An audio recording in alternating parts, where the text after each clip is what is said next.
Olá pessoal, nessa aula falaremos sobre potência e energia elétrica, né? Até a aula passada trabalhamos como a matéria responde à passagem da corrente elétrica, né? A partir das leis de Ohm. Bom, um dos efeitos da corrente elétrica é a dissipação da energia elétrica, a energia transferida pelo campo aos portadores de carga e destes para a rede que faz parte do condutor, né? A rede iônica desse condutor.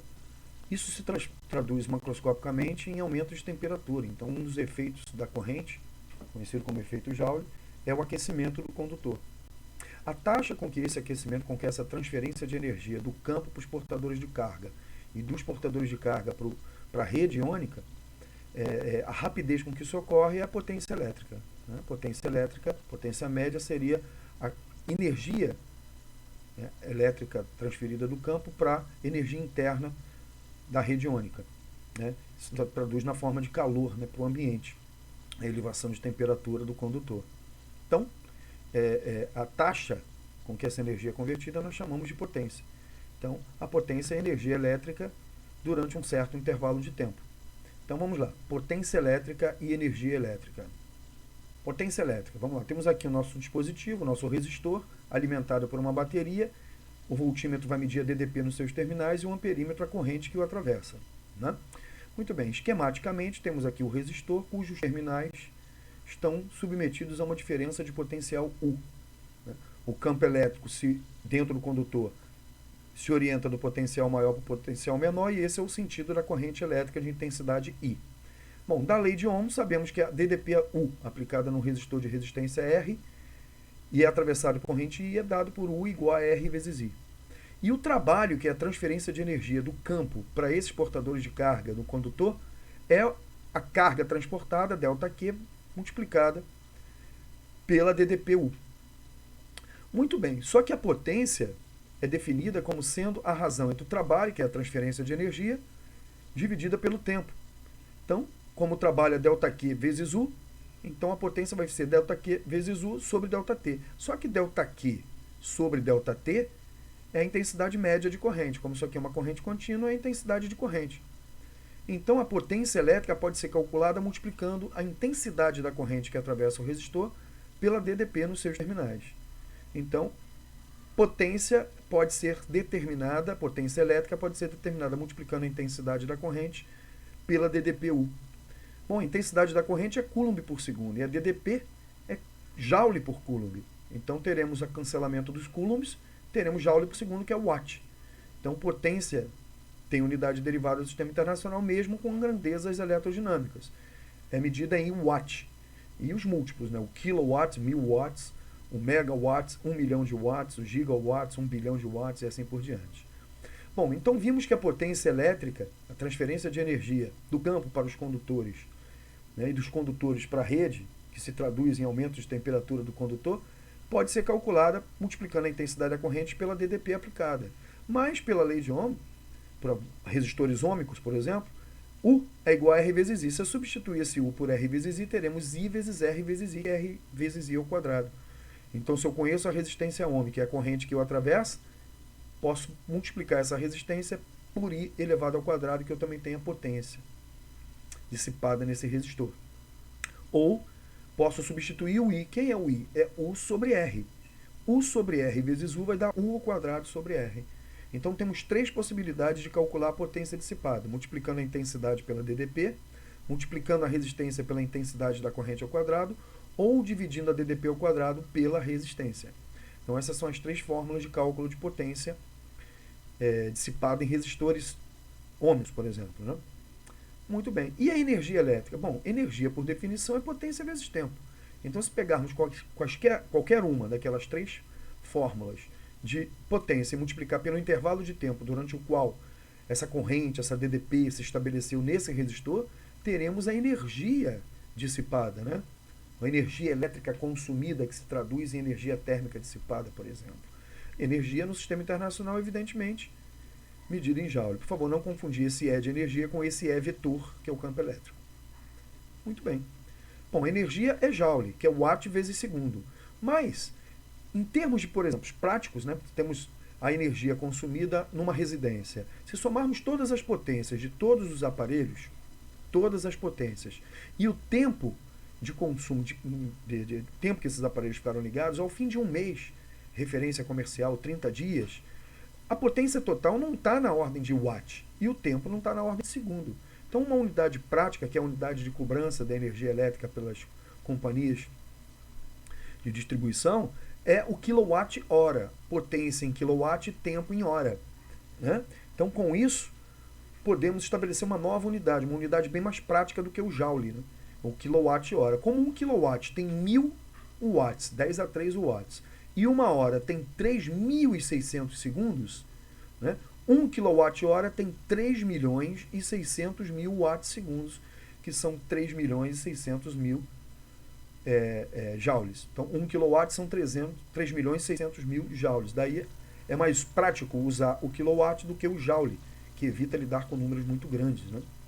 Então, quilowatt-hora, potência em kilowatt, tempo em hora. É uma unidade prática de energia. Energia em geral, né? Nós usamos com muito mais frequências em energia elétrica. Muito bem. O efeito Joule, como já disse, é a conversão de energia elétrica para o ambiente na forma de calor. Né? Então, energia, potência vezes tempo, pode assumir qualquer uma dessas três formas, vai depender do problema. E essa energia, numa situação ideal, quando não há perda, uma eficiência de 100% na conversão, essa energia, potência vezes intervalos de tempo, pode se traduzir em calor na forma sensível, quando há variação de temperatura, ou na forma latente, quando há mudança de estado físico. Ou os dois casos, né? Uma parcela de aquecimento, uma parcela de transformação da matéria, mudança de estado físico sem variação de temperatura. Então, em problemas envolvendo o efeito Joule, nós igualamos o P ΔT, que pode assumir qualquer uma dessas formas, a MC ΔT ou ml, que seria o efeito Joule, a conversão de energia elétrica em calor. Vamos ver um exemplo aqui. O primeiro exemplo diz o seguinte: o Programa Brasileiro de Etiquetagem, PBE, visa a conservação de energia e atua por meio de etiquetas informativas, com o objetivo de alertar quanto à eficiência energética de alguns dos principais eletrodomésticos nacionais. Na etiqueta a seguir são fornecidas informações sobre uma lavadora automática, cujo ciclo de lavagem é de 10 minutos. O tempo aqui está em minutos. Então notem aqui que o consumo de energia que está lá na etiqueta, que vem nesses aparelhos, nesses eletrodomésticos, aqui está o número de quilowatt-hora por ciclo. Né? Então temos aqui 0,37 kWh por ciclo. Muito bem. O aparelho que ligado durante 10 minutos transforma a mesma energia que a lavadora seria... Então nós temos uma energia de 0,37 kWh funcionando durante 10 minutos. Considerando aqui um ciclo de 10 minutos. Tá? Energia, potência vezes tempo. Se a energia vale 0,37 kWh, qual seria a potência dessa lavadora? Então eu vou pegar a energia em kWh, é igual a potência, que eu quero descobrir, vezes o tempo. Só que eu tenho que passar esse tempo para hora, porque hora do lado de cá, cancelando com hora do lado de cá, sobra o quilowatt. Com isso eu descubro a potência em kilowatt. Bom, como ela vai ficar ligada por 10 minutos, eu tenho que passar para a hora. 10 minutos dividido por 60, ou seja, 10 minutos corresponde a 1/6 da hora. Então a potência vai ser 6 vezes 0,37, 2,22 kW. 2,2 kW são 2.220 watts, né, que seria um aquecedor de rede 220 volts, 2.220 watts. Então esse aparelho consumiria em 10 minutos o mesmo que a lavadora no ciclo, né, no seu ciclo de operação. Exemplo 2. O disjuntor é um dispositivo de proteção dos circuitos elétricos. Ele desliga automaticamente o circuito onde é empregado quando a intensidade da corrente elétrica ultrapassa o limite especificado. A tabela a seguir mostra a tensão e a potência dos aparelhos eletrodomésticos nas condições de funcionamento normal que serão utilizados nessa cozinha. Então reparem que essas tomadas onde esses aparelhos são ligados, né, ela está numa rede de tensão de 127. E esses aparelhos também foram fabricados para funcionar dentro de 127. Estão ligados nessas tomadas. Por exemplo, o forno de micro-ondas consome 2.000 watts, a lava-louça 1.500 watts, a geladeira 250 watts, a cafeteira 600 watts e o liquidificador 200 watts. Na cozinha de uma casa ligada à rede elétrica de 127 volts, há 3 tomadas protegidas por um único disjuntor. Olha aqui, ó. Esse disjuntor está na entrada da rede. Todos aqui estão em paralelo ligados a 127 volts. Então, quando a corrente desse disjuntor, como é de 25 amperes, quando essa corrente superar 25 amperes, o disjuntor desarma e protege todos os aparelhos ligados nessas tomadas. Então, qual é a maior corrente que pode se estabelecer nesse circuito sem desarmar o disjuntor? 25. Então, de 25 para cima, ele desarma. Então, qual é a maior potência que esse sistema de 3 tomadas pode suportar sem desarmar o disjuntor? Tá? Então, considere que os fios condutores e as tomadas do circuito elétrico da cozinha são ideais. O disjuntor de 25 amperes será desarmado desligando o circuito se forem ligados simultaneamente quais aparelhos? Então, por isso, precisamos da potência máxima que esse aparelho que esse sistema pode suportar. A potência máxima vai ser a corrente máxima, eu estou usando aqui o PIL, a fórmula de potência que envolve intensidade e DDP, porque o problema forneceu intensidade da corrente no disjuntor e a DDP da rede, que é 127 volts. Então, a potência máxima vai ser a intensidade máxima vezes a DDP, que é fixa. Muito bem. A corrente máxima é de 25 amperes, a que o disjuntor suporta, acima disso ele desarma, vezes a 127 volts da rede. Então, a potência máxima nessas 3 tomadas aí é de 3.175 watts. Evidentemente, se como consultarmos a tabela, se ligarmos o forno de micro-ondas, lava-louças, aqui já tem 3.500 watts. E a geladeira, o forno de micro-ondas, a lava-louças e a geladeira, né, teremos bem mais de 3.175 watts. Então, só o forno de micro-ondas tem 2.000 watts. Né? A lava-louça tem 1.500, aí eu já tenho 3.500 watts. Mais a geladeira, 3.750 watts. Então, ligando o forno de micro-ondas, lava-louça e geladeira, eu vou conseguir desarmar o disjuntor. Se você somar as potências da geladeira, da lava-louça, do liquidificador, letra B, da letra C, da letra D e da letra E, serão inferiores a 3.175. Então, o único conjunto que ligado nessas tomadas dissipa uma potência maior do que é suportada pelo conjunto, que é de 3.175 watts, é forno de micro-ondas, lava-louça e geladeira. Então, esses não podem ser ligados simultaneamente nesse conjunto de tomadas. Só o forno e a lava-louça já desarmam o disjuntor. Muito bem. Exemplo 3. O vagão de uma composição do metrô possui 12 lâmpadas eletrônicas idênticas, de 25 watts cada uma. Essas lâmpadas ficam acesas durante 15 horas por dia. Admita que a tarifa praticada pela concessionária de energia elétrica seja igual a 80 centavos de real por quilowatt-hora consumido. Calcule em reais o valor do consumo da energia elétrica das lâmpadas do vagão em um período de 30 dias, que é um mês comercial. Questão da UERJ, uma questão recente, tá? Do ano passado, ano retrasado. Bom, eu tenho 12 lâmpadas, cada uma de 25 watts. Para eu calcular o custo, eu preciso da energia em quilowatts-hora. O tempo já está em hora, mas a potência está em watts. Então, qual vai ser a energia total consumida por esse conjunto? Como eu tenho 12 lâmpadas, eu vou pegar 12 e vou multiplicar pela potência de cada lâmpada em kilowatts, que é 25 dividido por 1.000, que é 0,025. Multiplicar isso, que é a potência total, pelo tempo de uso diário, que é 15 horas, que é de 15 horas. E vou multiplicar tudo isso por 30, porque é um período mensal de 30 dias. Então, energia é a potência vezes tempo. Qual é a potência? 12 lâmpadas de 0,025 watts, funcionando durante 15 horas, durante 30 dias. Então, eu tenho 12, que é o número de lâmpadas, vezes a potência de cada lâmpada em kilowatts, essa é a potência total, vezes o tempo em horas, 15 horas por dia, vezes o número de dias, que é 30. Então, isso tudo vai me dar uma energia de 135 kWh. Então, esse é o consumo de energia mensal desse vagão. Então, qual vai ser o custo?